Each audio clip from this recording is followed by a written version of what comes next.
Welcome to the Soul Talk podcast. I'm Marybeth Hrim, a mental health provider and coach. This podcast explores the mind, body, and spirit connection to support your wellness journey. However, it's not a substitute for medical care or therapy. So let's dive in.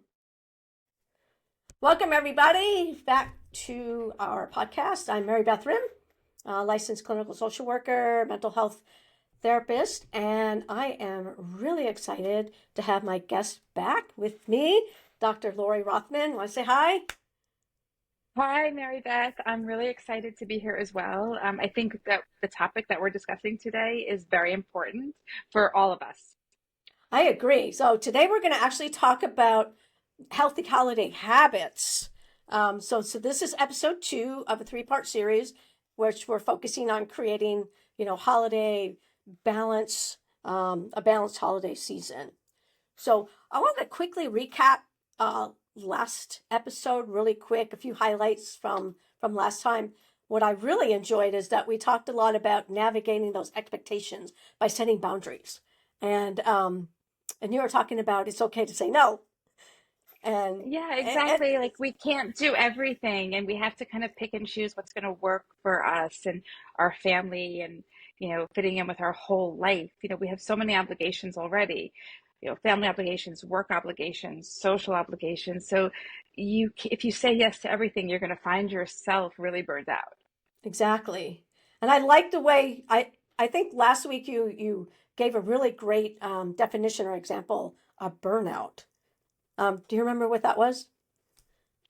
So I'm not sure exactly what I said last week, but but burnout is typically when you lose your enthusiasm, lose your empathy, and basically lose your sense of joy, and you start to feel disengaged, and the feeling of things that would normally bring you happiness, suddenly you're not feeling good about, and you start to isolate and question yourself. Right. And that comes up with the second point that I wanted to recap from last week was about the connection with others in a meaningful way and in a joyful way. That brings you like less stress and joy. Because sometimes the holidays with certain people, they'll bring drama to, into your home. And it's just like, and then you have to go out and buy sage and, you just kind of, you know, clean Like you up. just said in our earlier conversation, leave your drama at the door. And you can kind of tell everyone that, like, I want everyone leave your drama at the door. We're here to be loving and supportive of each other. Exactly. And that's, and that's really what the holidays really are about. And to be honest, that's really what every day should be about. It's about Absolutely. connecting and being compassionate and loving on people. Because without that, what do you have? Um, It's basically how we treat each other. That's what we have. it is how we treat each other. And if we can't treat each other well on the holidays, how can we treat each other well throughout the entire part of the year? But today, I think what we should talk about is how we treat ourselves. That's right. Exactly. So let's jump into today's episode. So, where we're going to really talk about creating those healthy holiday habits. And I know, Dr. Rothman, you talk a lot about nutrition tips. You want to about balancing, possibly overindulgence, some, making some holiday conscious choices. You want to talk about that? Absolutely. So we talked about last time, I'm a board certified family physician, but I also have a second board certification in obesity medicine. And the reason I did that was not just to treat patients with obesity, but it was really just to get a better education and handle on nutrition because we don't get a lot of that in medical school, and to help people prevent chronic disease, to prevent diabetes before it happens, to prevent heart disease, osteoarthritis. Obviously, we need to treat those things. We know how to treat them once they happen, but the primary prevention to me is where it's really important. So with that, some of the things that I recommend for holidays are things I recommend for everyday life, but it's almost like there's an exclamation point on it right now because we have things coming at us from so many different directions. So eating healthfully, often it's for weight loss or weight maintenance, but it's not always. It might be for you might be on an anti-inflammatory diet because you have chronic inflammation from an autoimmune disease, or you might be trying to eat healthfully because you have high blood pressure or diabetes, or just because you want to feel your best. So when I talk about it, it's not just about weight. And I want to make that really, really clear. Right. Um, What are some good food choices that people can that possibly that they would like, or that can they jump right in and go, yeah, I really like that, or that's an easy fix. Yeah. So what I like to do is, and talk about like how do we handle these big meals, these big parties and occasions, and to go into them very mindfully. So the first thing I recommend is not to go in famished. If you know you're going to a big dinner or a big holiday party, and there are going to be a million things there that are going to appeal to you that maybe are not on your personal, you know, optimal diet plan, before you go in, an hour or so before, eat something healthful. Have some lean protein, have some vegetables, have a complex carbohydrate, have some fruit. So, if this is something you eat, you could have a few slices of turkey on a piece of whole grain bread. It's not going to fill you up so much that you won't be able to enjoy your meal, but it might have you going into the meal not famished, or have, an apple with a little bit of peanut butter or almond butter, or a small salad with the hard boiled egg. Something, a couple of hundred calories, just so you're not famished. Hmm. What do you say to the cooks out there that kind of pick on everything that they're cooking, So like me? that's a good point. So, when you're cooking for others, we can also think, okay, all of these holiday foods tend to be very rich, but Hmm. what are the things, can we make some replacements? Because think about all of your guests, one might have high cholesterol, one might have diabetes, one might have high blood pressure. So is there a way we can cut a little salt here, cut a little bit of butter there, without taking too much of the joy and flavor out of what we're cooking? Also having options available. Hmm. So you may have your, pièce de resistance, which might be some, old family recipe for, creamy mac and cheese, but maybe have like a simple green salad or some steamed vegetables on the side. The vegetables don't have to be doused in fat as well, so that you're having a little bit of balance. And for the tasters among us, Yeah. of course you want to taste your food to make sure that it's coming out the way you want it to, and that you're presenting it to your guests in a way that, is going to be optimal and delicious. But be mindful of how much you're tasting. One teaspoon here, don't have a whole portion before, because you're going to want to sit down and enjoy that meal with everyone as well. That is true. That is The true. other thing that I like to remind everyone is hydrate. Make sure that you're staying well hydrated, Yeah. because if you're thirsty, our bodies often mistake that for hunger. So make sure you're getting in, your 6 to 8 big glasses of water a day, or, your two 32-ounce bottles that you carry around. But specifically before the holiday meal or the event, have 1 or 2 glasses of water.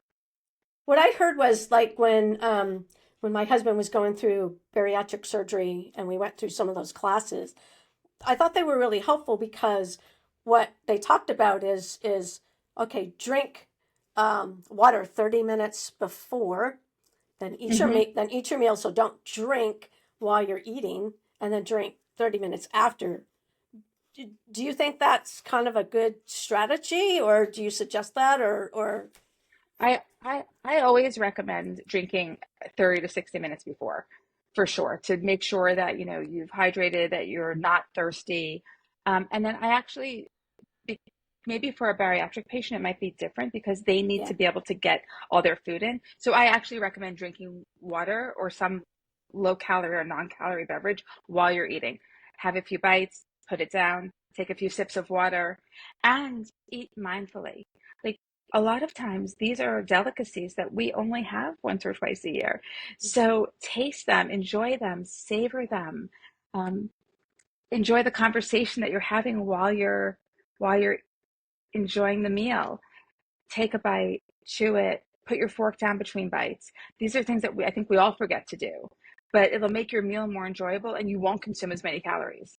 That is true because my family they like to shove the food in their mouth and Oh, so yeah. you know And all of a sudden, 20 minutes later, 5 hours preparing a meal, 20 minutes later, it's all been eaten. right, like 5 minutes later it's over. Like, I prefer sit down meals to buffets. I mean, sometimes buffets are Me just too. naturally what we need, based on maybe the size of a group. But a sit down meal where you have courses, so it kind of forces you to enjoy one portion of the meal at a time with some time in between. also gives our bodies time to recognize, oh, I'm full.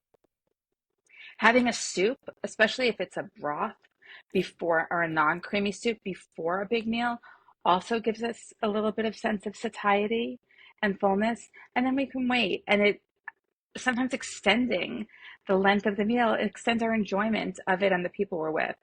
I remember, like I said, I come from a big Italian family, and that's Hmm. exactly what we would do. We would have like this 3 or 4 course meal. So we would always start with soup, and I guess most people we would call it a, Italian wedding soup, but Okay. in Italian it's called skittle soup. It's with escrow, meatballs, um, carrots, onion. It's a chicken. It's a chicken soup actually, but then you Hmm. put escrow in there.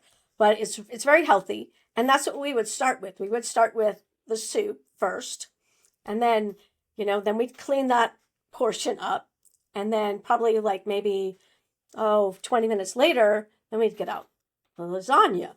So then we would have lasagna, and then we would clean that up, and then we would have the turkey. I'm getting hungry while you're describing this delicious sounding meal. And I still have carried on that tradition. It's a lot of work, Hmm. so sometimes I can't do that because it takes 3 days just to make the soup because Wow. you have to let it settle. You make the chicken soup first, you let it settle, and then you clean all the escrow and everything like that out. You fry up the meatballs and then you cook down the escrow, you put that in the soup, and then you put the meatballs in the soup, and then you let it cook. And it's usually excuse me, you cook it for like a good 8 hours. So you're cooking and cooking and So you cooking. need a full day at home. Right. But the nice thing is if the Yeah, soup is made in advance, you're not dealing with it the day of the holiday. And exactly. I do the same thing with matzo ball soup. I do, Yes. my family, we do chicken matzo ball soup, Yep. and I'll often make it a day or two in advance, and it actually tastes better. You don't have to, but it has time for all that, broth to Yeah. get the juices and the from the bones and the marrow. Yeah. And I'll do the same thing. We'll have soup before the meal. My kids have learned to not fill up on soup because one of my boys, he used to have like three matzo balls and a huge bowl of soup, and then he Yeah. wouldn't be hungry for the meal at all. Right. Yeah, exactly. So yeah, no, that sounds those are really great And then we'll do a tips. we'll do a some salads for a Mhm. second course. Yeah, we do that too. We do the that goes with the turkey. We'll have like salad Hmm. and and then other sides, vegetables and things like that. And then later on, who's hungry for dessert after all Right. that? And then it's nice if you could have dessert later Yes, yes, and not have to have it right at the time of the meal. right. So you kind of space it out. Hmm, exactly. And then with desserts, if there's multiple desserts around, um, pick your favorite. Like, I don't think anyone should deny themselves like a holiday dessert, but you don't have to have all of them. Like, if there's three desserts being offered and there's one that you love, enjoy that one. Right. Maybe, or, I like the 3 bite rule. Take 3 bites of everything. And this way it's enough to get the flavor and the satisfaction and enjoy it, but you don't have to have everything. Right. No, you don't. And I know people who just pile stuff on and just, but I mean, during the holidays, I mean, you want to enjoy yourself. But like you said, because you don't get that kind of food every single day. Or, No, or at hopefully least, not. or at least you shouldn't have it every single Exactly. day. And you know what? It's one day. So Right. if we're not talking about like the whole season. If we're talking about Hmm. the one day, like we Hmm. can bounce back from one day. And not, and if you do overindulge and you don't beat yourself up about it, don't feel bad about it. Just, you know, get right back on track with your normal habits the next day. And that's okay. I mean, we're going to sometimes do things like that. We're going to overindulge. We're going to really enjoy the food that we eat. And that kind of gets to the next point of exercise and movement and staying active because that's so important. Because after the meal, you're like, ugh, you're tired, right? You're just kind of bogged down from all of that and, from all Well, that food. one of the best things you can do right after a big meal, especially for people who are concerned about their blood sugar. and blood pressure is to walk right I was, after eating. I was going to say, Even a 20-minute walk hmm can actually help lower the blood sugar right away. So, and it'll hmm make you feel better. So, and go your for blood that walk. pressure. And Yes, catch up with the person that you haven't, didn't get, you were sitting across the table from, who you didn't get a chance to talk with, yeah, and go for a walk around. Even if go for a walk around the block. right. You don't have to You go know, far. I'm not telling anybody to go, do a marathon, but just maybe up and down the street, something just yeah, to I mean, get I out think fresh air. exactly. I think it's really easy to fall off of exercise routines, Hmm during the whole season because there's more shopping, there's buying gifts, there's parties, there's Right. all kinds of events and celebrations that you may be attending. And it's really easy to fall off of your exercise routine when your schedule gets packed. So, what I want to remind people is to be kind to themselves. If you can't do your normal hour that you do in the morning and you can only do 15 minutes, do the 15 minutes. Get in whatever you can. And I recommend trying to do it in the first thing in the morning. So it's kind of checked off your list and you at least know you've done something for that day. I That's know what, you yeah. you like to walk and to run a lot. So Yeah. what do you recommend, Mary Beth? That's what I do. I mean, for people who aren't, runners or active in crazy stuff that I do, like biking and rowing and all of that stuff. I always tell people go for a walk, even if it's from here to your mailbox. Just get out and just move. And then you increase that every day or once a week or whatever. You got to start where you are. Yeah, That I think that's great advice, especially for preventing injuries, to not try and do too much too soon. And I know a lot of people who get out there like gangbusters, and then the next day they're sore and I don't ever doing this again, Right. And I wouldn't want to either, And again, you start where you are. You start out really slow, and then you build up. Um, that's really what I recommend. But I think the best movement is really walking for most people. Yeah, I mean, I do as well. Walking, or if you have the availability for it, Hmm um, anything in the water, Oh swimming, because yeah, especially for people who have arthritis yeah. and or back problems, sometimes walking or mobility issues, sometimes walking is difficult. For most of us, I think walking is good, but for those who can't, anything in the pool will take the pressure off the joints. And so if that's available, I think it's a wonderful exercise. The other thing I really endorse is yoga, Oh yes, me or too. it could be a chair yoga. Hmm If a lot of people say, well, I can't get on the Yes, ground. You don't you have don't to. have There's to. things Yes. you can do it from a seated position. hmm And I have patients who are in their 90s who do chair yoga. I do. So I there's did too. always, Yeah, I did too. I got them oh, that's doing. I awesome. sit there and it's so if you start somewhere, just do something, and they like that because they're actually doing something and they're moving. When you're moving, you just feel so much better when you move. It Absolutely. clears the One cobwebs. thing, It just does a lot of good stuff to you. well, yeah, it's good. It's good for your body. It's good for your mind. Yeah. It's good for your mindset. It's good for sleep too. And that's the next point is Um, sleep. So getting enough rest. Sometimes I think that's really hard for some of us because we have so much going on, externally that we just kind of take it all on. And then when it's time to go to bed, we can't turn it off. It's so hard to turn it off. What I like to do is I do a little sleep meditation and, okay. Is it and something you've created for yourself, or is it something that you listen to that somebody both, guides you through? both. I do. I have a Peloton, so I just you do. They've got all kinds of sleep meditations, and usually sometimes within 5 minutes I'll be out, and because it's Wow, that's impressive. it's so soothing, and you know. But I think sleep is so important because then you wake up and you're much more refreshed. Well, it's hard to manage our stress when we're underslept. It Exactly. makes us more irritable.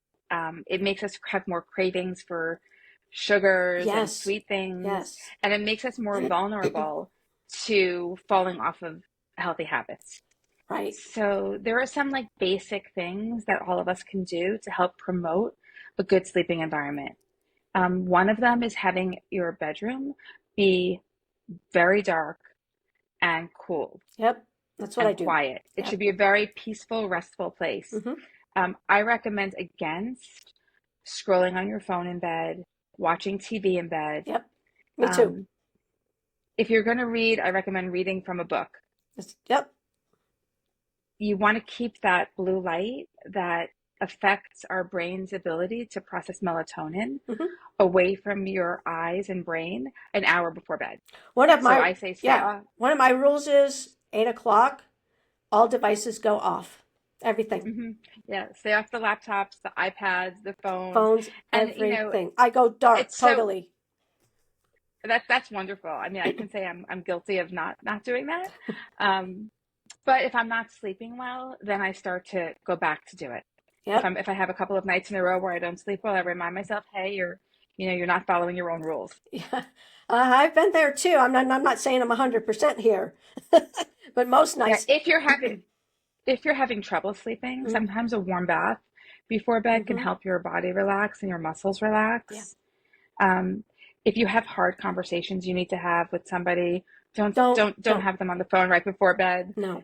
If you have things on your mind that are, if you find yourself laying in bed with racing thoughts, I recommend keeping a notebook next to your bed Mm-hmm. and all those things that are spinning around your head, Like write one them of these. down. Like one of these things. Yes. Yeah. And sometimes it'll help. At least you've put those thoughts down and Mm-hmm. maybe you can get them out of your head. Exactly. Exactly. So as we wrap up, why don't we? What kind of things that you would suggest for at least maybe picking one for our listeners to kind of pick one healthy habit to prioritize over the holiday season? What would you kind of recommend? So I think I'm going to give one for each category. Okay. So I think for nutrition, to make sure you're fueling your body with the healthy foods first. So no matter what you do after that, you've already gotten healthy food in. You've already had, the protein shake, or you've had the salad, or you've had the broth. Start your day or start your meal with something helpful. Mm-hmm. So that would be for nutrition. For exercise, give yourself grace. Yeah. If you can't do the hour, do the 15 minutes and just get something in, whether it's a yoga class, whether it's a walk, whether it's a walk around the block or a walk to the mailbox, do something. Even 5 minutes, because I Yep. notice that if I don't have any time, if I have to go like pick up my granddaughter or whatever, and if I only have 5 or 10 minutes, sometimes that 5 or 10 minutes makes a really big difference. Yeah. So just do something, Mm-hmm. anything, and then, Exactly. pat yourself on the back for it. Yep. And then for sleep, schedule your sleep. Yeah. If you know that you have to be up at 6, make sure you're in bed by 10. Mm-hmm. Like really try and get those 7 to 8 hours in. Yeah. Definitely. Most nights I wear my watch that'll tell me how many Hmm. hours, but sometimes lately it's been I've been taking it off because it hasn't been giving me what I wanted, honestly. That's funny. So I'm That's like, really funny. I don't think I'm going to So use I'm going this. to ignore you. Yeah, Yeah. and then watch out for signs of burnout. Watch out for Yeah. exhaustion, for Yes. irritability, for lack of joy and enthusiasm, difficulty sleeping, withdrawal, isolation. Check in with yourself and say, how am I doing? If you find yourself suddenly where everything feels overwhelming, take a step back and figure out what's going on and reach Mhm. out to someone to talk to. And right, exactly. I like to call it rebooting, to kind of take a step back and kind of reboot yourself. Yeah. We're kind of like an operating system where we need to be rebooted, kind of like a Yeah, phone. we all need to do that We sometimes. kind of have to turn it off and turn it back on. Is if it's not working right, something you have to do something.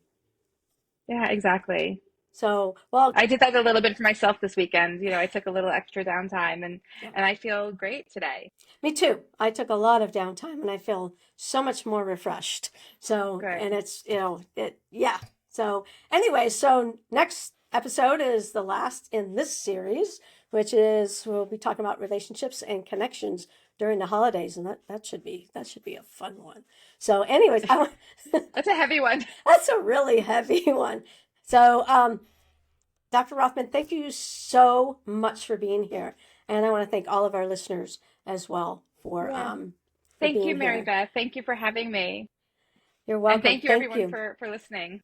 Yep. And we'll see you next time. Thanks. Okay. Thanks for tuning in to the Soul Talk podcast. Remember, every step you take brings you closer to a healthier, more balanced life. Keep investing in yourself, stay mindful, and join us next time as we continue the journey. Until then, keep moving.